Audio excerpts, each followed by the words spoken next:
आपका ये शहर भिलाई, जिसके इस परम पुनीत भूखंड पर जीवन आनंद फाउंडेशन संस्था के तत्वावधान में पितृपक्ष के इस शुभ अवसर पर गाई जा रही ये 9 दिवसीय श्री राम कथा, जिसके आज अष्टम सत्र में हम और आप यहाँ सभी लोग उपस्थित हुए हैं। कथा के केंद्र में, मूल में तन से, मन से, धन से, जन से, सब प्रकार से समर्पित बड़े भैया श्रीमान विनोद सिंह जी सपरिवार ठाकुर जी का वंदन पूजन किए। मंच पर उपस्थित पूज्य संत चरण द्वय,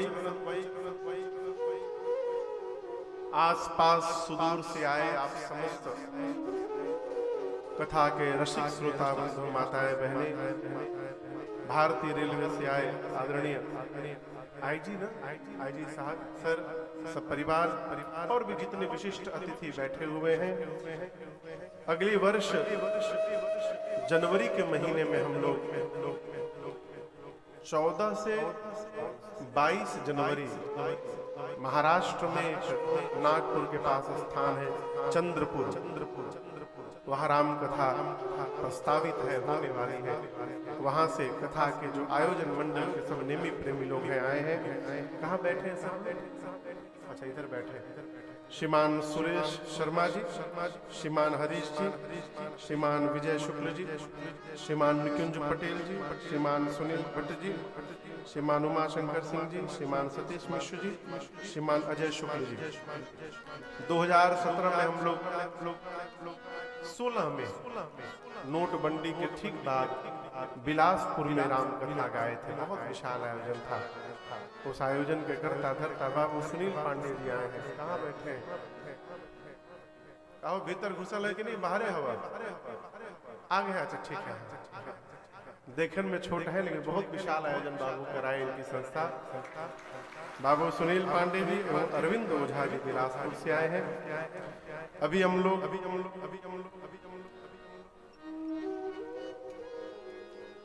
अप्रैल के महीने में शायद कि मई के महीने में पत्थलगांव, मई के महीने में आपके छत्तीसगढ़ में एक जिला है जसपुर, तो जसपुर में एक शहर है पत्थलगांव, वहाँ राम कथा गाए। उस कथा के करता धरता भैया सुरेश अग्रवाल जी बाबू के साथ सुबह चल करके यहाँ कथा में आए हैं। बहुत सारे लोग आए हैं जो मुझे देख रहे हैं, जिनको मैं देख पा रहा हूँ। हमारे आदरणीय चाचा जी यहाँ उपस्थित हैं। आप सभी लोगों को मेरा सादर जय सिया राम। और ऊर्जा से कहिए, मेरे बोलने के बाद कहिए जय सिया राम। ये हुई ना बात। कथा तो भिलाई में चल रही है, परंतु कल ऐसा प्रतीत हुआ कि हम लोग मिथिला पहुंच गए हैं। जितने आनंद में, जितने उत्साह में, जितने उत्साह में कल आप लोगों ने यहाँ कथा को श्रवण किया, केवल श्रवण नहीं किया, कथा में ही अपने आप को, जीवन को उतार लिया। कल ये देखकर मुझे बहुत आनंद आया।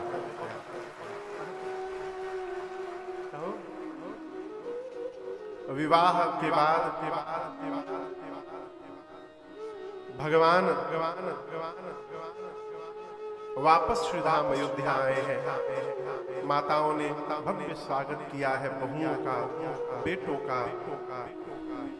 श्री चक्रवर्ती जी महाराज रात्रि में जब एकांत में रानियों के साथ बेटों को, बहुओं को लेकर के बैठे हैं परिवार के साथ, तो गोस्वामी तुलसीदास जी कहते हैं कि जिस प्रकार भाट बिरुदावली गाते हैं, उसी प्रकार श्री चक्रवर्ती जी महाराज अपने मुख से जनक जी महाराज की बिरुदावली गा रहे हैं।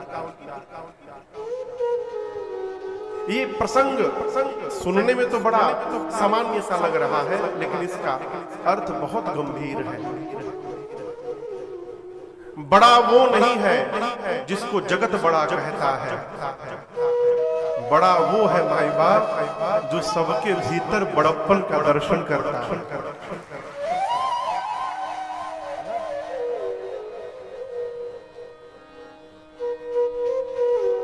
ये प्रसंग कहता है कि जीवन में जहां से भी आइए केवल वहां की प्रशंसा करिए,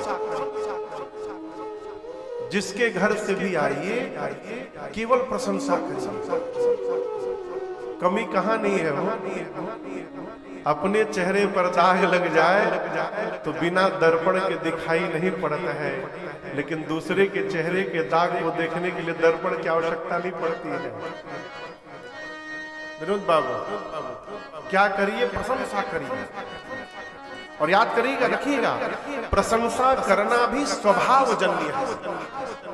यदि चाचा जी प्रशंसा करने का स्वभाव नहीं है तो आदमी बैकुंठ में भी जाकर निंदा करेगा, और यदि प्रशंसा करने का स्वभाव बन गया तो आप अभाव में भी प्रशंसा गाते रहेंगे और नाचते रहेंगे। एक बड़ी बड़ी गूढ़ कथा मैं आपको सुनाऊं। मैं बहुत छोटा था, कलकत्ता में एक न्यूज़पेपर हिंदी समाचार पत्र है जिसका नाम है सन्मार्ग। तो रविवार के दिन सन्मार्ग के एक विशेषांक में रविवार को बहुत सारी बोध कथाएं छपती हैं। प्रत्येक, अभी भी छपता है प्रत्येक रविवार को। मैं बहुत बचपन की बात बता रहा हूं। उस पेपर में मैंने कहानी पढ़ी और वो कहानी मुझे अब तक स्मरण में है, उसका विस्मरण नहीं हुआ।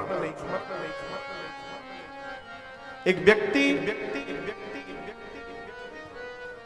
कहीं से भी भोजन करके जब अपने घर लौटता था, किसी घर गया निमंत्रण में, भोजन करके लौटता था तो घर वालों से बड़ी प्रशंसा करता था।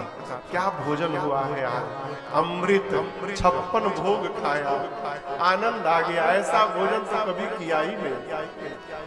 घर वाले सुन सुनकर और जले, अकेले जाके उड़ा के चले आते हैं, हम लोग को सुना सुना के सताते हैं।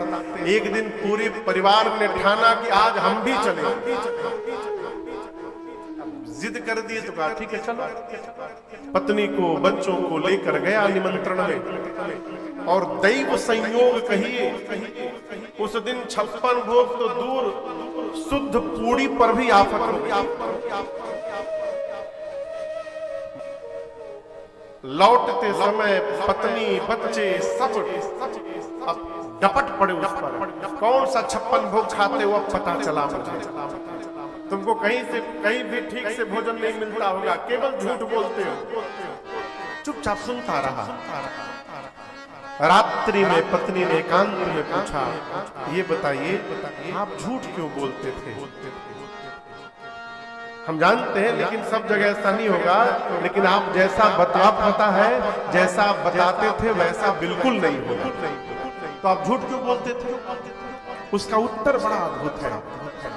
कहता है, भाग्यवान जिसके घर से मैं भोजन करके लौटता हूं उसका नमक खा के आता हूं, और किसी का नमक खा के उसकी निंदा किस मुख से मैं करूंगा, इसलिए मैं केवल प्रशंसा करता हूं। कितनी बड़ी बात। श्री चक्रवर्ती जी ने घाट की तरह श्री जनक जी महाराज की प्रशंसा गाई, बिरदावली गाई। शुभ दिन देख करके कल कंगन छुड़ाया गया है। कुछ दिन रहने के बाद श्री विश्वामित्र जी विदा लेकर के चक्रवर्ती जी से अपने स्थान बक्सर वापस गए। आज हम और आप श्री अयोध्या कांड की कथा में प्रवेश करेंगे। ये श्री रामचरितमानस का द्वितीय कांड है, दूसरा कांड है। कांड के प्रारंभ में गोस्वामी जी ने भगवान शंकर को याद किया है। शंकर जी को गोस्वामी जी ने बाल कांड में 2 श्लोकों में याद किया है। भवानी शंकरौ वंदे श्रद्धा विश्वास रूपिणो याभ्याम वीरा न पश्यन्ति सिद्ध स्वांतस्थम ईश्वर। और दूसरा श्लोक वंदे बोधमयम नित्यम गुरुम शंकर रूपिणम यमाश्रितो हि वक्रोऽपि चंद्रः सर्वत्र वंदते। जब बाल कांड में 2 श्लोक में शंकर जी को प्रणाम कर चुके थे, तो अयोध्या कांड के प्रारंभ में फिर से याद करने की क्या आवश्यकता थी? आप श्लोक देखिए, अयोध्या कांड का प्रथम श्लोक बाबा कहते हैं यशांके च विभाति भूधर सुता देवापगामस्तके भाले बाल विधुर गले च गरलम यस्योरसीया सोऽयं भूति विभूषणः सुरवरः सर्वाधिसर सर्वदा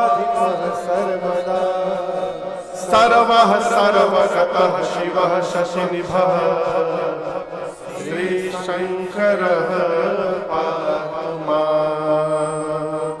पहले श्लोक में कहते हैं जिन भगवान शंकर के वामांग में मां भवानी विराजमान है। यशांके च विभाति भूधर सुता, सिर पर देव नदी मां गंगा है, ललाट पर चंद्रमा है, गले में हलाहल विष है, वासुकी यज्ञोपवीत बनकर सुशोभित है। जो भगवान सर्वत्र है, सर्वज्ञ है, सबके स्वामी है, उन भगवान शंकर को मैं बारंबार वंदन प्रणाम करता हूं। क्यों?